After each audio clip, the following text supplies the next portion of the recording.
coming into training camp? Yeah, a lot. I feel like at some point in the next couple of years, this defensive line is going to be a special group, and people are going to be talking about it. You highlighted Trey Brown. It's not a surprise that you said he's already a leader and he's going to fit into that defense very, very well. Are you expecting him to be probably the play caller for you guys since he's got a little bit of familiarity? You know, I mean, the way that we're doing it here is we're doing it a little different than what we've done in the past. Is we're really trying to make those two linebackers interchangeable right now. So, you know, getting those guys to be vocal and verbalize, it's really going to be on both those linebackers. But Trey's a great guy for those guys to watch. Just yeah, Juju was saying the other day that he's going to start out at Mike maybe. Is that because you want to see what he can do at both spots and learn how to call and do everything? We're gonna train him in the way we teach our backers to be able to play both positions. And you know, really the idea behind it, and really on our entire defense is we don't just put guys at one position. We're gonna train them at 2 different, even 3 different positions. And the linebackers are gonna learn both positions, just like in the secondary. Every single defensive back is going to know more than one position back there, so we don't run into what a lot of teams do at this level is depth issues at the end of the season. What does his addition help do for you guys? I mean, it's huge. I mean, you bring an experienced guy who's played in some huge games. He led. I think he was the leader in tackles at Texas a couple of years ago or 3 years ago, and then 2 years ago he led at Tennessee. And he's had a very productive career. So getting a guy that has that kind of experience, he's been with multiple coordinators. So what stood out to us is his ability to get on the field right away in new situations. Tells you, and it's really testament to his ability, not only just physically, but also his ability to learn. From what you've seen, what have you thought about the newcomers in the summer, the freshmen? You know, yeah, I mean, I can't really talk. I mean, I don't really know yet. It's one thing to see guys move around in shorts and shirts. It's a whole nother thing when you really get to know, you know, their learning style, how they learn, how quickly they can adapt to a certain teaching progression, and how they can apply that from the classroom onto the field.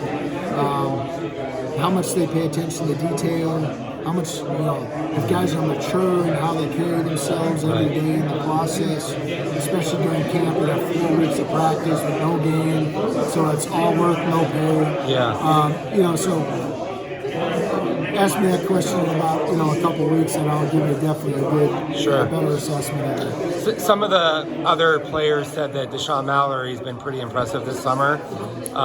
What does his addition do for you up front there? You know, it's really similar to Juju. You know what I mean? And you know, Juwan came in with all these snaps and games under his belt. He played at Michigan State. They played all 4 positions on the defensive line at Michigan State. He's going to play tackle for us, but in certain situations, we would be able to kick him out to the edge if we needed to. And you know, he's just a guy that brings a lot of experience, and you know, he's going to show that young defensive line group of ours, the interior, really how to carry themselves and how the process is supposed to be in a good defense. Do you think BJ will also go inside or out, depending on who you're playing and week to week? Yeah, he will.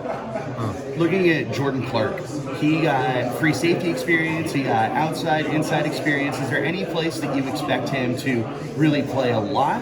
Well, he's going to start out at nickel, but again, he's a guy that he has such a high football IQ, we can move him around. And really what you're going to see in our secondary is you're going to see a matchup-based defense. And, you know, we're going to be a defense that really looks at matchups and other teams' personnel. And we're going to try to put the right guys on the right guys. And we're going to match our strengths to their strengths rather than them finding a mismatch and us having problems matching up. How key is it to feel like you can trust those guys in man coverage, bring 6, do all that? That's everything. Really, defense, really any defense, it's really called on your ability to match up. And if you can match up, why would you do anything else but play man? You know what I mean? So, yeah. I mean, now we're multiple and we give a lot of looks and we try to get the quarterback and bait him into throws. And that's why you see us have such a high turnover rate, I really believe. But yeah, it's going to start with matchups for us. I was so struck by something you said previously about we're going to stop the run on the way to the quarterback, and that's kind of a mantra. 100%. Yeah.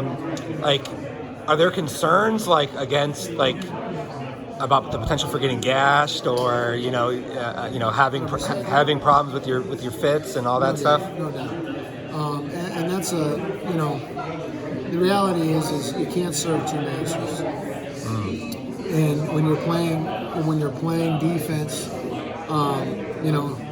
run is one master, pass is the other master. You know what I mean? So, we try to not put our guys in run pass binds, and we have calls that are meant to stop the run when we need to stop the run, and we have calls that are meant to stop, and affect the quarterback when we need to affect the quarterback, and then there's the calls in between that we feel like, hey, they're good to everything, but they're really not great to anything. Yeah. You know what I mean? So it's a cat and mouse game that offensive play callers, just play against each other. You know what I mean? So, and it's just the old adage that, that's what we spend all week, figuring situations and trying to be in the right call and really trying to anticipate what they're going to do on offense. This is definitely going to be a team that takes it week by week, obviously.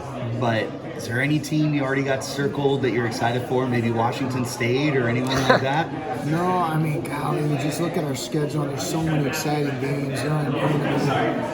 We got Fresno coming here, and they obviously, they're going to feel like, hey, we got the Pac-12's number. They've had a lot of success against Pac-12 teams the last 5 years, and they beat UCLA, and they beat Wazoo in the bowl game last year. They beat ASU in the bowl game. Was it them? Yeah, they beat ASU. Yeah, and then Vegas. They've just given teams headaches. So they're going to come in. They're going to be ready to go. We're going to be ready to go. We got Oklahoma State. They're going to come here. We lost to them last year. Now they got to come to our place, and it's going to be a blackout. I mean, you can just go down the list. I mean, the potential of, if we start the season fast and a huge game here, against, probably a top 5 team in USC, if they're still top 5. There's just so many things that are so exciting about this year. But, first and foremost, we're going to take one practice at a time and continue to develop these guys. It's a quarterback gauntlet. I mean, the Pac-12 quarterback's about as good as it's been in a long time. No doubt. Yeah, there's just a lot of ground. This is phenomenal. Yeah. And last year we had to play Knicks, we had to play Phoenix, we had to play, Caleb Williams, and we ran the gauntlet at, when I was, up north. So, sure. The guy down at U of A. There's just a lot of really good quarterbacks, and these teams like to really air the ball out. So, I know. I mean, I'm going to throw this in their face all the time. Those guys, like DJ and Coop, only had 16 sacks last year, or whatever it was, 16 or 18. Our goal is to double that and more. And so, guys, listen, you're going to have opportunities because these teams are going to drop back to pass. Right. And, so you've got to affect the quarterback. And glad you brought that up. Last question for me. Statistically, one of the worst defenses in the Pac-12 last year. Do you have any specific goals in mind? Lots of turnovers, lots of sacks, holding the yardage, taking care of those quarterbacks we were talking about? Yeah, I mean, the big thing is we're really going out there to win football games. And, our goal every year, since I've been a coordinator, has been 30 turnovers and 40 sacks. And it was just 30 and 40 is really kind of our mantra. And if we can get to there, we've always had really good years, just as a team. And if we can force that many turnovers and we can get to 40 sacks, it's a really good year. Awesome. Thanks so much, Coach. Appreciate your time. I was just talking to Vince, who we had class together as freshmen at ASU. About Phil Snow, how aggressive that he was defensively. He was talking about Rob Marinelli before that. We saw Todd Graham here, who was like literally the most aggressive. Yes, like a riverboat gambler, crazy. So if Todd Graham is like a 10, right, on a 1 to 10 aggressive scale, where would you say you are? My guess was that you would say like a 7 or 7.5. I'd say probably more like an 8. Okay. You know what I mean? So I'm not crazy, but I'm more aggressive. Very aggressive. And the thing that we are not irresponsibly aggressive. That's what I said, right? That's the big thing. And I think when you get into the 9 and 10 range, you're starting to get irresponsible. Sure. And it was just a great question. Worry about the run. You know what I mean? And you can't be great at two different things. That's why you just can't. Yeah. You know what I mean? We can't say, hey, we're going to blitz the quarterback or we're going to blitz and we're going to fit up the run. It's hard. You know what I mean? So you're doing that, you're going to have. Yeah, like a lot of, it seems like maybe sometimes it's coaches who don't trust their secondary also. Like, I remember UCLA a couple years ago, they were so aggressive, but they couldn't cover. So it's like... See, to me, you'd almost go the other way. If you can't cover, you got to find a way. And really, for us, it's just about D-line development. Okay. Like, I'm one of the, probably, I'm in the category of lesser, okay, that I believe you can develop pass rushers. Okay. And how do you learn how to pass rush? Got to do it a lot. You rush the passer. You know what I mean? So, we got to be able to, we got to be great up front, and we got to be effective and being disruptive up front. And we have a very specific plan up front, and how we're going to do that. But Kenny talked a lot about just the importance of just playing really hard, running to the football. You've said that so much. It's like that's like a skill or something you have to train to be able to do. What goes in that beyond just like repeating it and demanding it? You got to show them examples of great and bad and average. And you really got to draw a line. You got to be very specific. And that's like when you install anything. I mean, you can't leave any gray. It literally has to be either right or wrong.